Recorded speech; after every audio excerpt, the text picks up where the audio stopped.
Welcome to the Fifth Inning Podcast, where we talk about hot topics in youth baseball. I'm your host, Chris Garcella, filling the big chair of Hunter Van Sal, who's not with us this morning.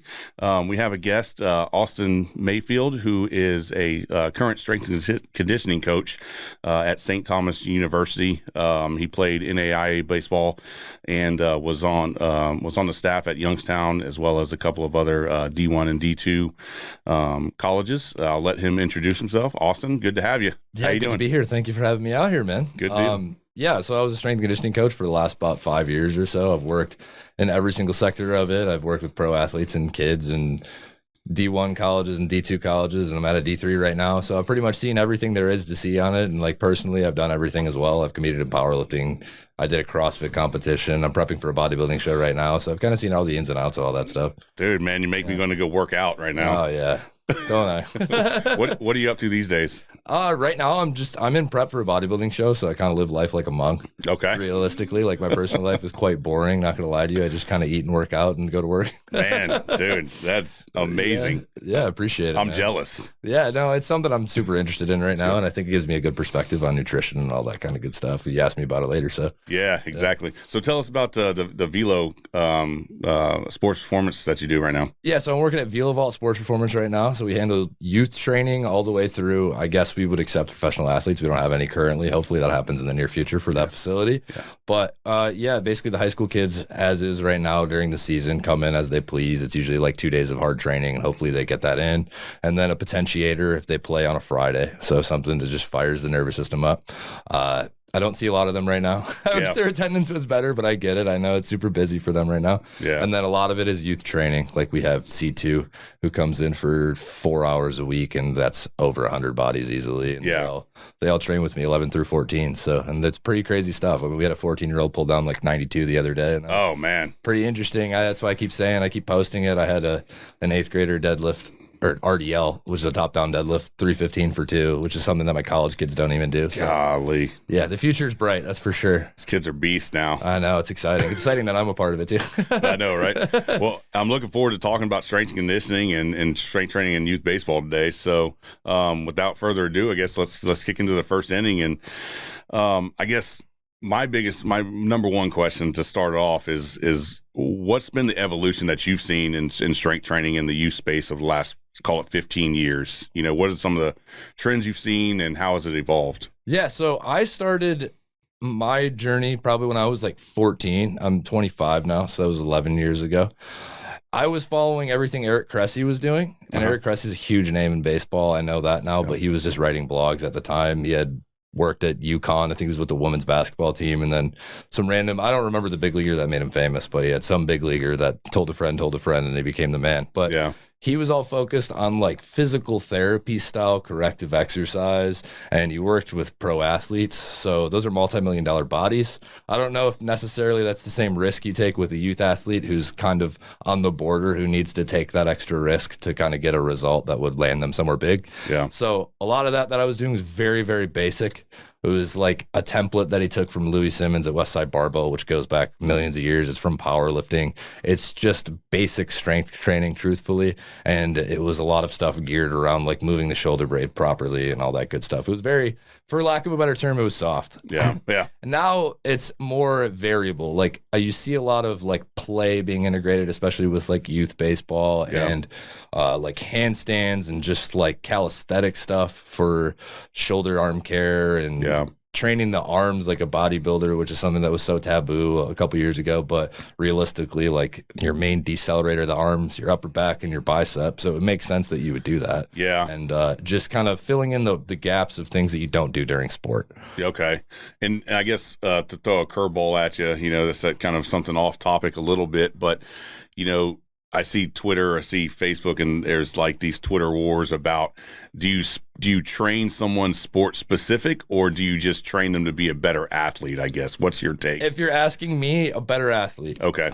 In the industry, we separate track and field from every other team sport. Okay. So if you think about all the things that a team sport athlete has to do, it's very unpredictable.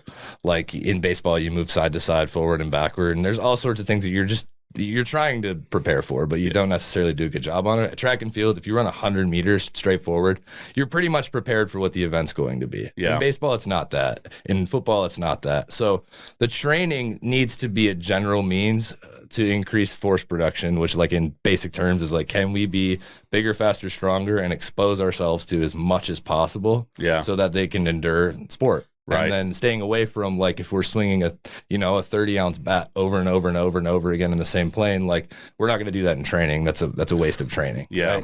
Right. So that's how I would view it. Like track and field, if you know you're going to run 100 meters, like we can just take that and work backwards from it and plan out when we need to run our best 100 meters. And it's easy to do that. Yeah. Okay. I guess so moving on to the second inning, I've seen it at the college level. I mean, these guys are absolute beasts now. Oh, yeah. Like absolute beasts. Much more important seems like it's placed on training and nutrition. As an example, I was talking to Coach Schlossnagel at A&M, and he's in his opinion, he says his strength guy, Coach Mack, sees his players more on a daily basis and a weekly basis than any of his coaches combined, right? Oh, absolutely. And I mean, they even test their hydration levels, like, I don't know, on a weekly basis maybe, or daily, I don't know. So can you talk about your philosophy routine when working with those higher level kids? Yeah, so I guess I'm in a unique case right now where it's D3, so it's super low budget. And like we have a 5-rack weight room that's pretty much garbage that I work with. You know, we got 60-something kids on the roster at St. Thomas, so it's 3 giant groups. A little bit different than A&M. A little bit different than A&M, yeah. But I have been in the Division I setting before, and I am familiar with it. It's more so just, I mean, philosophy in regards to what, would you say? I'd say philosophy in terms of how do you get it. You get a team, whether it's C2 now that comes in, or whether it's St. Thomas, and just kind of how do you adapt? How do you use analytics that are now and technology and all that stuff to build a program for somebody? Sure. Yeah, in college, when you have the GPS data and you have the hydration data and all that stuff, that's sort of more so they're hiring sports science staffs to kind of handle a lot of that load. And then it's like a team event to try to bring it to the coaching staff. What I've noticed is it's very difficult for us as people who are nerds in anatomy and physiology to explain to a baseball coach or a softball coach why that's important. Yeah. Because at the end of the day, this is the problem we run into as training and conditioning coaches is like you get a super angry coach is going to run polls with his team regardless of if it's in the plan or if it fits the GPS data. They don't care. That's what we've learned. So you can write the perfect plan, but if the perfect plan is not going to be executed, then you're going back and scratching your head. So we've been more reactive as of late and like trying to accomplish things that necessarily wouldn't drive fatigue like crazy. Yeah. So you're not just making kids tired because baseball, I mean, it happens no matter where I'm at, and the coaches who love you and listen to you the most are still going to run their kids, and they're still going to punish them for stuff, and that is a part of competition. At first, it used to drive me insane that would happen because it's like messing with your baby. But at the end of the day, like it's going to happen, and you have to be reactive to it. It is nice. I mean, you can put pretty much a perfect conditioning plan together. You can time sprints and figure out like, okay, what day are we going to be the most ready to go? But it gets interfered with practice too much, and there's so much variety in that. So and then take the off season for example. To me, as a novice, obviously I played baseball, but I'm not in the strength conditioning area. But off season is the place to get stronger, to get going into season, to me, to build your arm up a little bit, to increase velocity, increase strength. How do you put together a plan in the off season to do that? Is that your philosophy, I guess? And the off season is very easy, especially, like D3, they get 15 days on the field. Yeah. So I am the head coach in the fall, and it's nice. I get like my 4 days in the weight room, and we can do basically whatever I want. I structure it. It's upper, lower.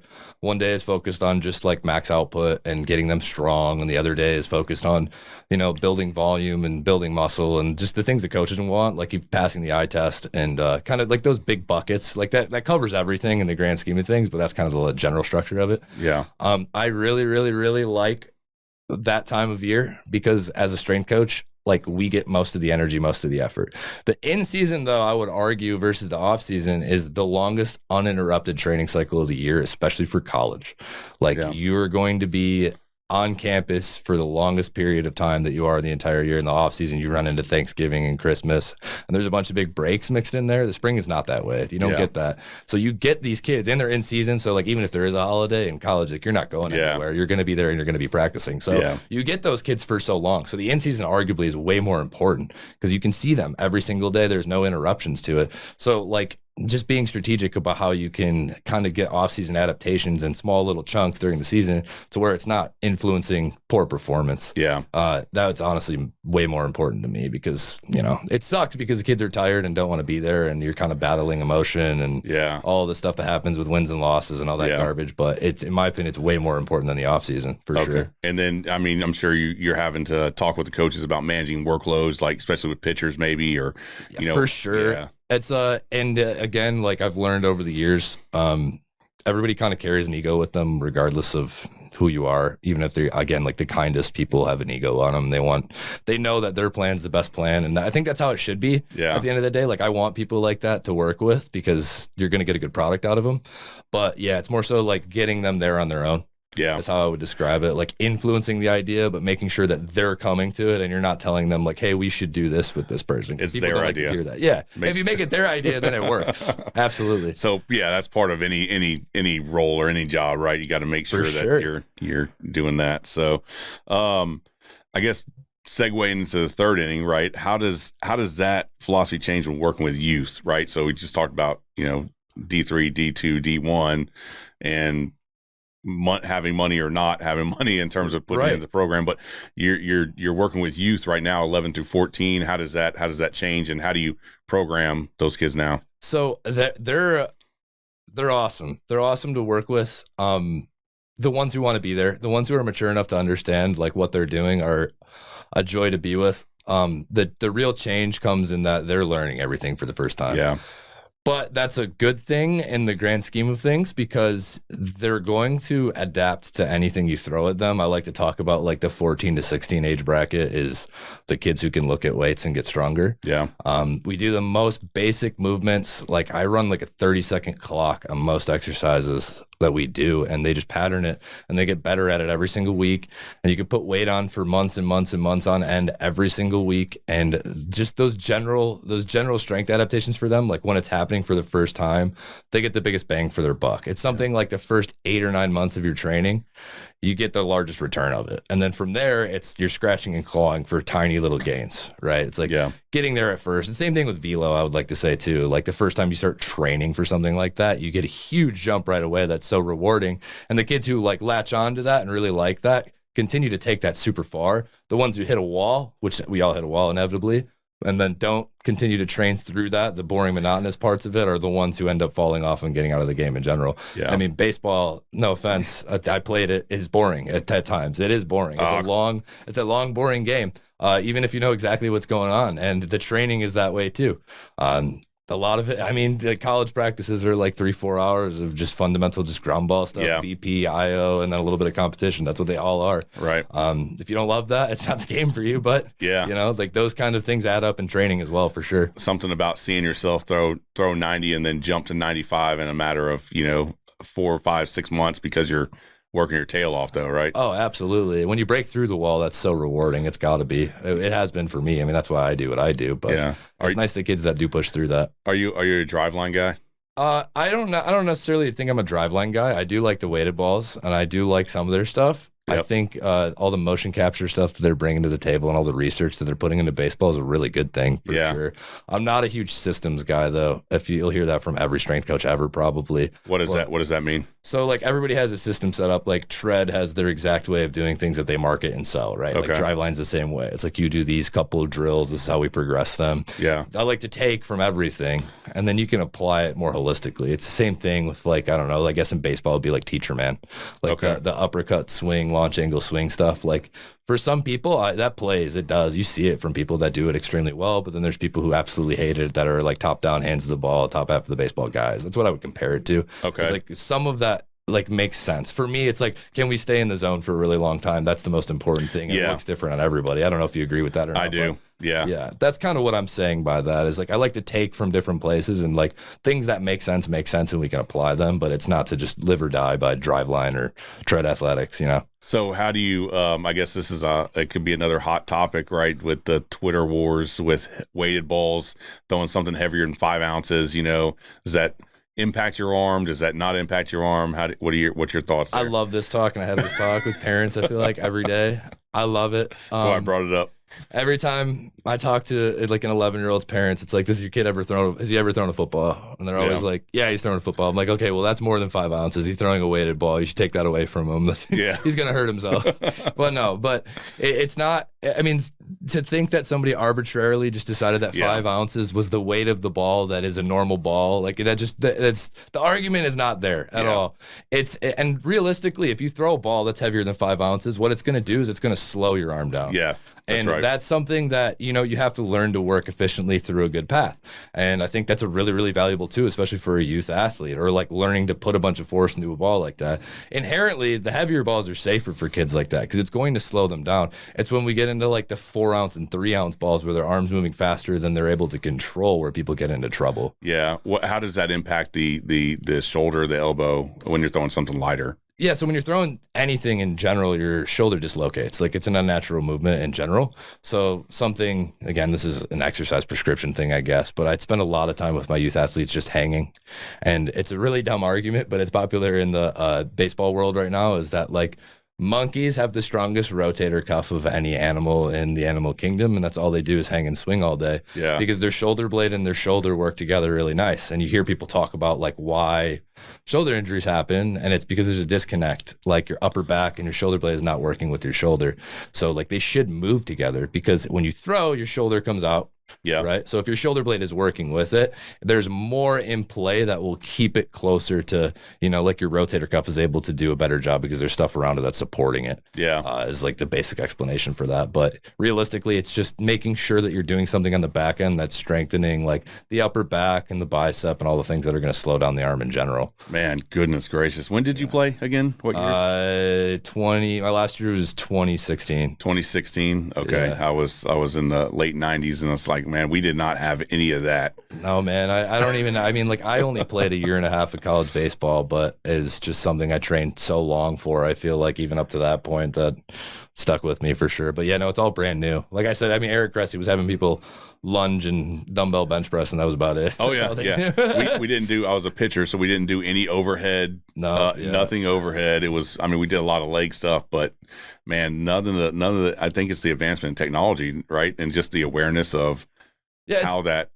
For sure. It's just understanding what's going on, right? Yeah. Like if you're an overhead athlete, like you're going to spend a lot of time overhead. Mm-hmm. I have my kids do, that's my favorite thing in the world now is a handstand hold for a throwing athlete, because you're having to manage that stress, but it's in an environment where like you're under control. Like if you can't do it anymore, you just go to the ground. Yeah. It's not a big deal. But if you're going to throw 90 overhead, you better be able to at least like withstand maybe your body weight in that position. That's my opinion on it now. Yeah. I've had baseball athletes in the weight room overhead press, just like in spite of some coaches I worked for before. I don't know. It's never once called. I mean, I not to, you know, brag or anything like that, but like we don't have many injuries, especially shoulders, especially where I'm working right now. Yeah, so. That's great. And then what about core work? Yeah, so I'm under the camp of you're always training your core. Okay. It's a stabilizer. People get really hot on rotation too. So rotation's a hot topic in baseball, like med ball throws. Yeah. All that. I think just to apply a principle to it and keep it broad is you have to do everything. Okay. Like you train your hip flexor, you train your hip extensor, you train rotation. It's just making sure it's not the same thing you're doing all the time.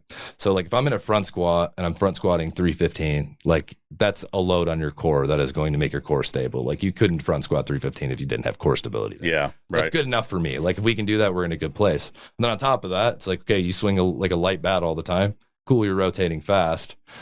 In the weight room, maybe we throw heavy med balls. Yeah. And now we're rotating heavy. So I've covered all of my bases. Yeah. Like if we look at that curve, it's like I got heavy rotation, light rotation, and something that's stabilized. Yeah. It's a matter of being intentional with the programming. Oh, for sure. And it is a headache to try and make sure that all your boxes are checked off. But like when you get it down, it keeps everybody fresh and everybody progresses really well. Yeah. Okay. Good deal, man. That's just, it's fascinating to me because it's changed so much, So, so I guess the fourth inning, looking at the fourth inning, I get this a lot, and I'm sure you do as well. What recommendations do you have for youth players on how to get stronger, how to get more athletic, how to throw? Everyone wants to throw harder. Yeah.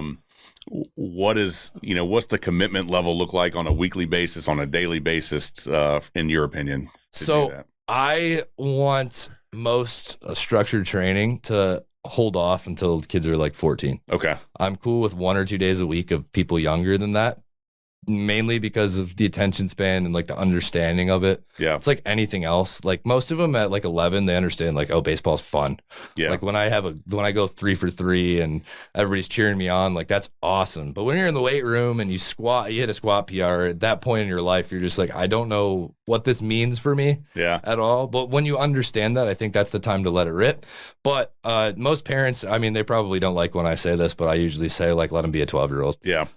Play as many games as you possibly can, sign them up for other sports. Like overuse injuries are the most common injuries in the sport, and we're seeing so many 12, 13-year-olds that are getting elbow surgery, and it's absolutely uncalled for. And something I've even done, this is kind of off topic I guess, but like throwing with my high school kids, I'll have them throw from every arm angle now, like as a part of the recovery throwing, because I'm just trying to give them something different to latch onto that might keep them healthier at the end of the day, so they're not doing the same thing over and over again. Yeah. That's the worst thing for me is I have an 11-year-old who goes and practices, 4 days a week now, and it comes to me and we're doing similar things because I know that's going to drive him further into the ground. Yeah.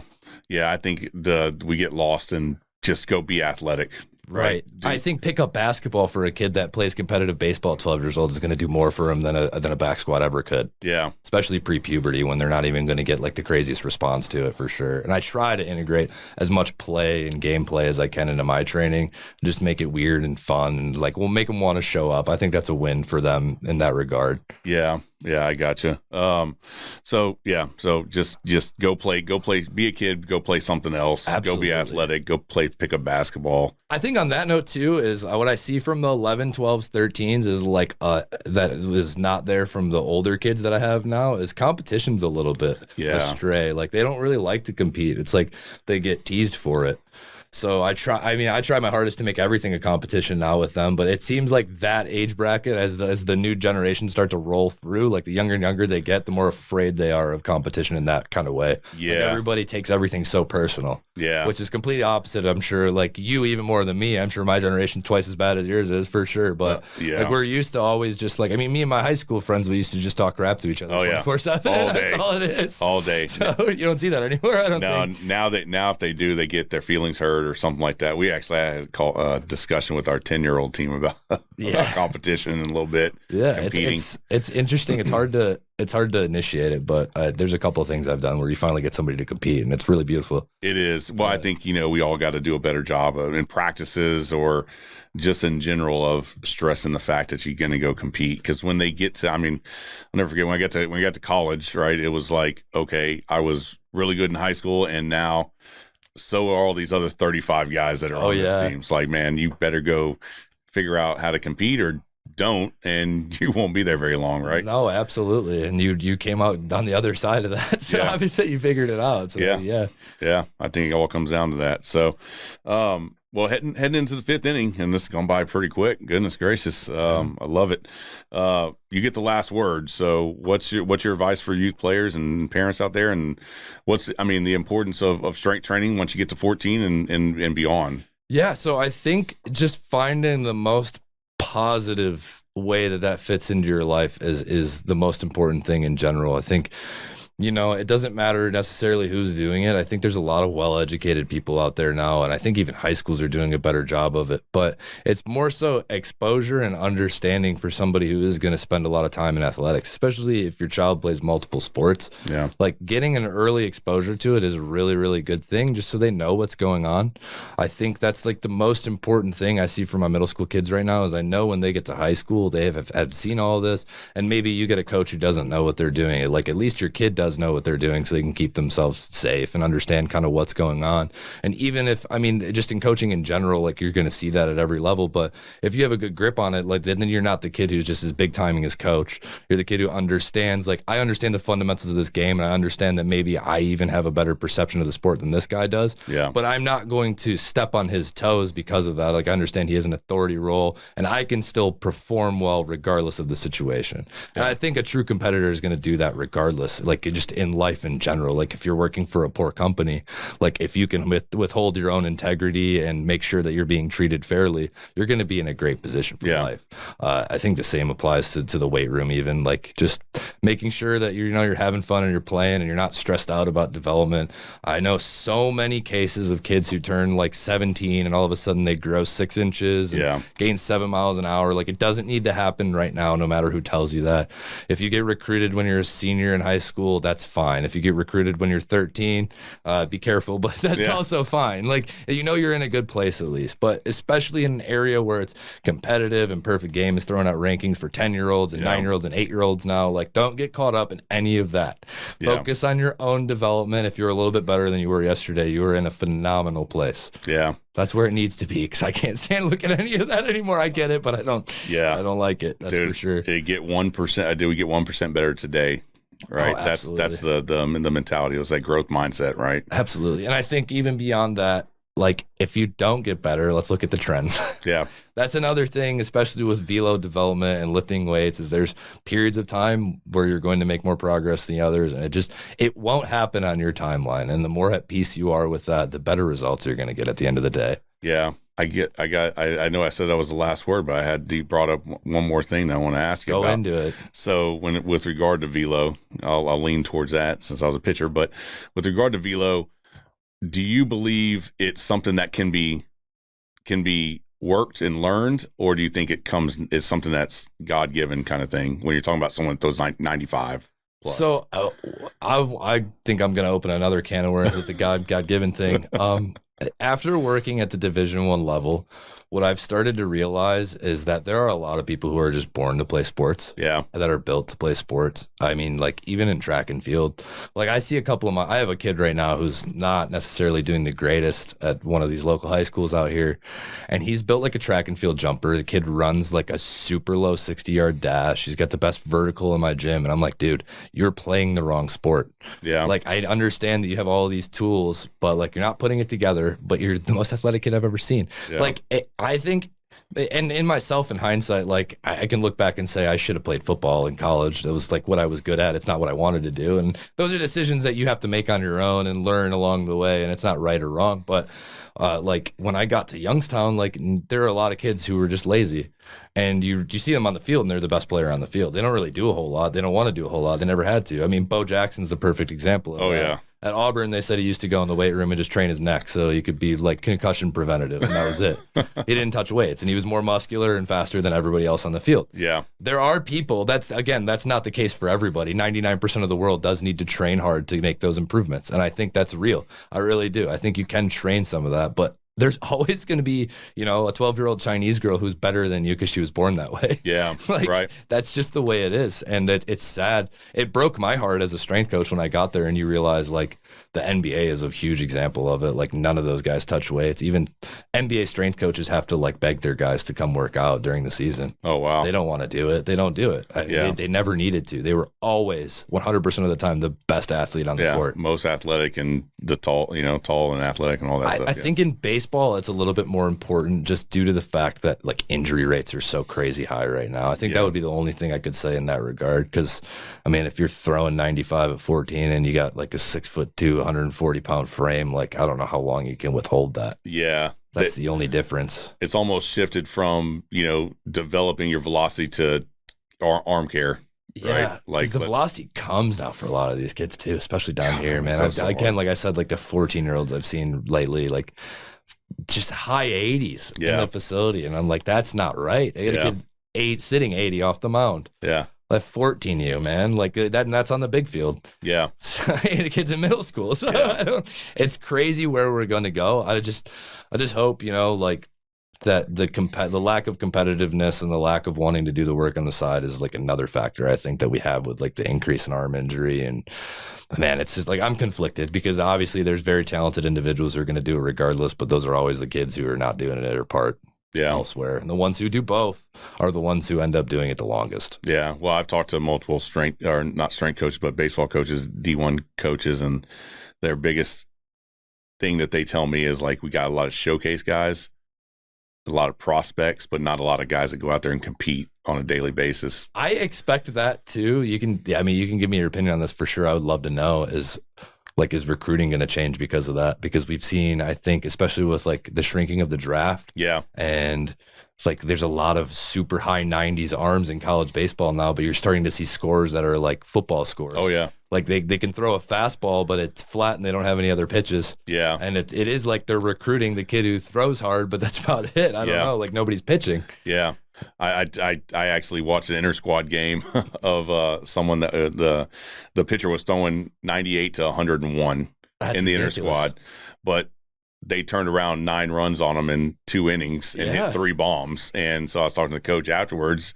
I said, man, the kid's throwing gas. He said, yeah, you see what we did to him if he doesn't throw anything else, right? Or if he doesn't hit his spots. So all that stuff matters, right? Yeah, it is incredible to me how Velo is. Like, again, it's important because it's getting kids recruited to the next levels. But at the end of the day, like, if you can't pitch, a flat fastball, no matter how hard it is going to get hammered. Or even with movement, if you can't control it and you're always in 2-0 counts, I mean. Yeah, you got to lay one over and it's going to be a cookie and somebody's going to hit it eventually. That's right. You're not going to get away with that anymore because that's what kids are seeing. I mean, even in the high school or district by where I'm coaching right now, there's a 90-mile-an-hour arm on every single team. Yeah. There's a Division I baseball player on every single team throwing against these kids every day in the high school level. So, like, I mean, they're seeing this at like 15, 16 years old now. I attribute to all the strength conditioning coaches out there like yourself. I appreciate that. I do think it's improved drastically from where it was for sure. I mean, I'm very happy. Again, like another unasked for advice is like if you're a high school baseball coach out there, outsource for all this stuff. I think one of my biggest pet peeves is the coach who wants to big time and write their own program, but it's somebody who hasn't been in a weight room in 30 years at least. Yeah. And obviously, like you said, nothing's the same as it was even 5 years ago now. So like if you can go on Google and you can look up college baseball strength and conditioning program and find a really good product for probably for free. Yeah. If that's what your means is, like, that'll work. Yeah. Just trust something and stick with it for sure. Yeah. Well, Austin, thank you so much for joining us today. Awesome conversation. Loved it. Very intrigued. I have some of the stuff that's in your head. I probably have no idea.